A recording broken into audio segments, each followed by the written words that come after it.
पिस्तौल तो हम सिर्फ शौक के लिए रखते हैं, वरना टिकलिया तो हम भिंती पर घास कर भी फोड़ सकते हैं।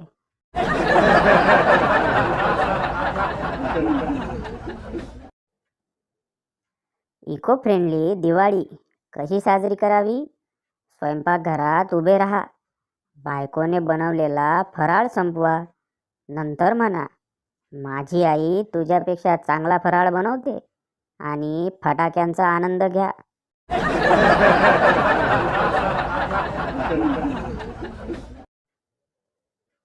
या दिवाळीत चकलीचे 5 प्रकार आले आहेत मार्केटमध्ये.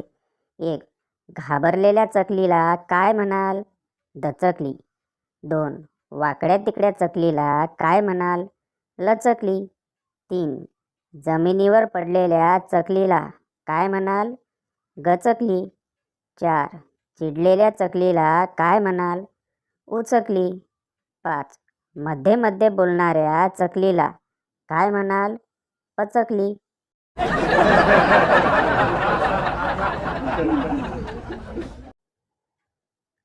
खरे फटाके तर दिवाळीनंतर फुटणार आहेत, जेव्हा सर्वांची एक्झाम सुरू होईल.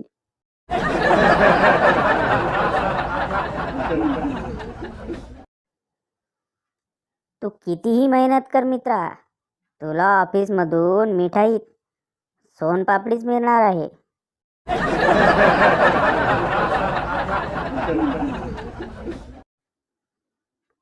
जोपर्यंत टीव्हीला मोती साबणाची ॲड येत नाही, तोपर्यंत दिवाळी जवळ आल्याचा फीलच येत नाही.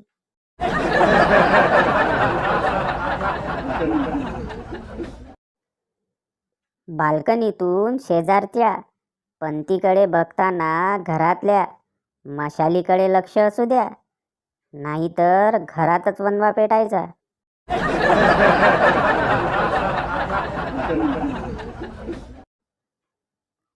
लाडू करताना लाडूला काजू फक्त टोचावा आणि पुन्हा काढावा.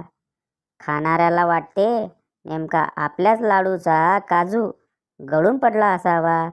अशा प्रकारे एकच काजू सर्व लाडूंना पुरतो.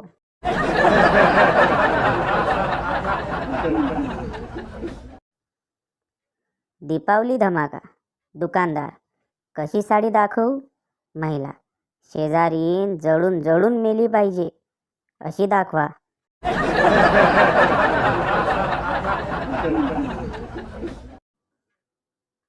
चिंगी, काय ग, काय झाले, का रडतेस?